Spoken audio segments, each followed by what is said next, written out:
Hi guys, so magandang morning. I am here at Starbucks in Mactan, Town, and I ordered some Java chip with me. This is my first time ordering this kasi ayokong mag-coffee. I really don't know if this is caffeinated or not.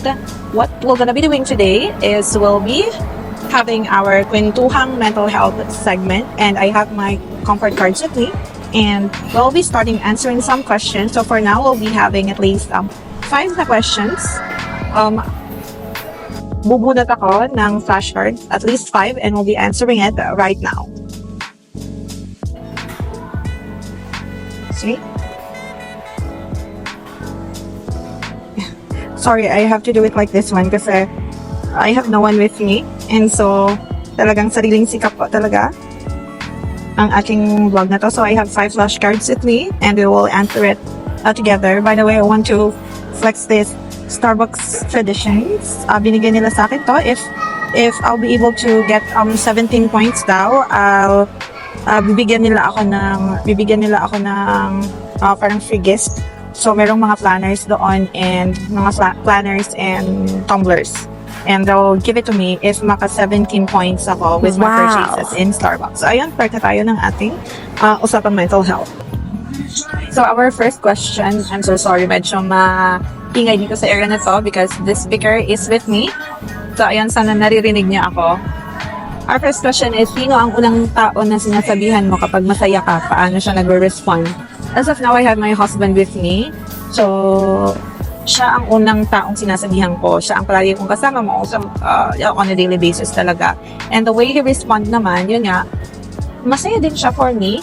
And lahat ng mga nagiging achievement namin or whatever na meron kami or napikwento ko sa kanya, kahit ang mga small things lang, masaya naman so far. Sabi ng flashcards natin, sharing your happiness makes it even better. Hanapin mo yung mga taong genuinely masaya para sa'yo. And aside from my husband also pala, my parents are also with me. Sila alam nila lahat din about me, lahat ng mga cheerful moments na meron ako. Especially my mom, siya talaga ang nasi-share ko. Kasi before my husband, bago ako nag-asawa, my mom, siya talaga ang mama ko. Siya lagi talaga ang nandyan for me. Siya ang genuinely happy din for me, my mama and papa. Next question natin, second question, ano ang pinakamabigat na bagay na tiniis mo mag-isa? Paano mo nalampasan? This is a very heavy question, guys. Dapat pala dalawa lang yung binunot ko kasi parang ang heavy ng mga questions. But I'm gonna answer it in the simplest way na kaya ko at yung pinaka hindi madrama na kaya ko, no? So, ang dami-daming mabibigat na nangyari sa buhay ko. And some of those, tiniis ko talaga ng mag-isa. Kasi, I don't want na maging pabigat din kasi eldest ako sa family namin and I don't want na hindi ko alam kung ganun din yung ibang mga panganay, but hindi ako sanay na nagiging pabigat ako because I was parang naka-instill na sa mind ko na ako yung role model ng mga kapatid ko. And so, kailangan ko maging matatag. Ako ang pinakamatatag din sa kanila. And so, mostly, yung mga bagay na pinagdadaanan ko talaga, iniis ko talaga ng mag-isa. Pero nung hindi ko na kaya, ina-open up ko na din sa parents ko. Pero nung later part na, nung nagkaroon na ako ng acceptance na yung mga problema, hindi yan sinosolve ng mag-isa. There are these people who genuinely na i-comfort ka and who are really there for you to listen. And so, you need to identify all these people. Kasi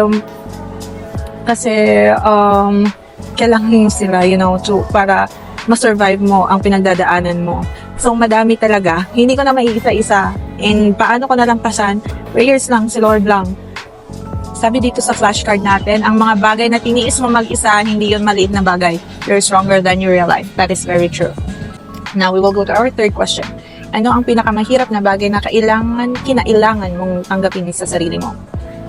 Pinakamahirap na bagay na kinailangan mong tanggapin sa sarili mo, sa akin, in my part, now, we're not perfect at all. Meron tayong mga flaws, meron tayong mga insecurities, and we need to have an acceptance na hindi natin kaya lahat. Not because you graduated by nag-postgraduate studies ka, you're a doctor or whatsoever, madami kang nalampasan sa buhay, madami kang na-survive, madami kang matapos, it doesn't mean that you're perfect at all. You still have flaws, you still have yung mga weaknesses mo. But do not let those things define you. Kailangan nating tanggapin na hindi natin kaya lahat, and we also need to ask for some help.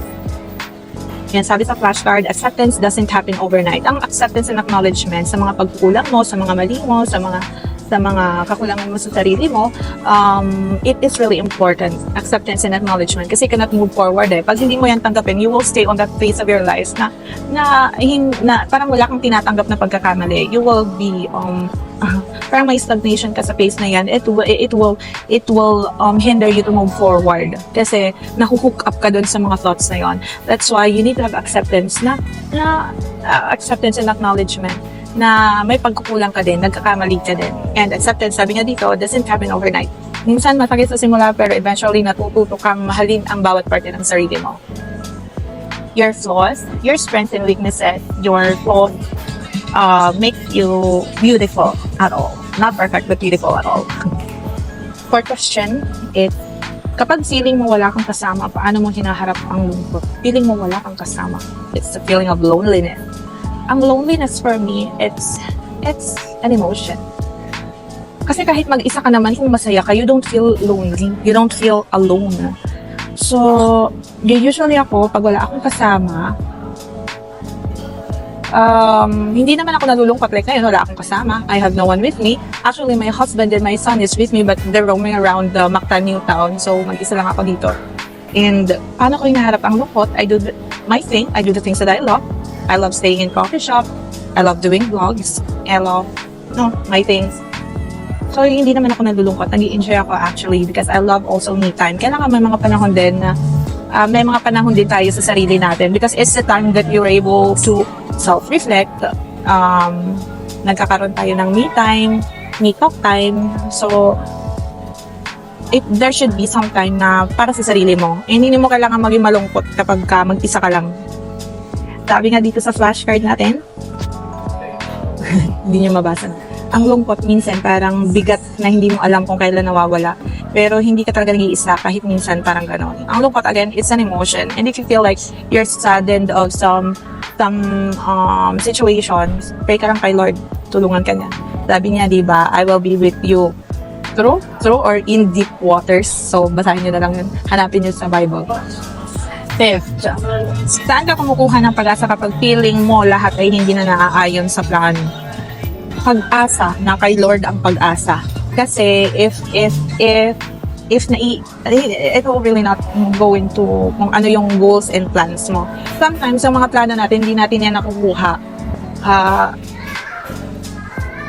According to God's will kasi yan. Kung yun ang plano ni Lord para sa'yo, gaya ng pagdudoktor ko, hindi ko naman talaga planong magdoktor, but I don't know why am I here. But through time, while I'm doing the services ng isang doktor, doon ko na-realize kung bakit nilagay niya ako sa profession na ito.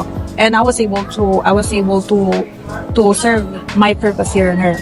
So, ayan, hindi lahat talaga nag-jive siya sa plano mo. Pray ka lang kay Lord. If you think that everything is not in control already, and hindi mo na kaya yung mga sitwasyon, just close your eyes again. Close your eyes lang.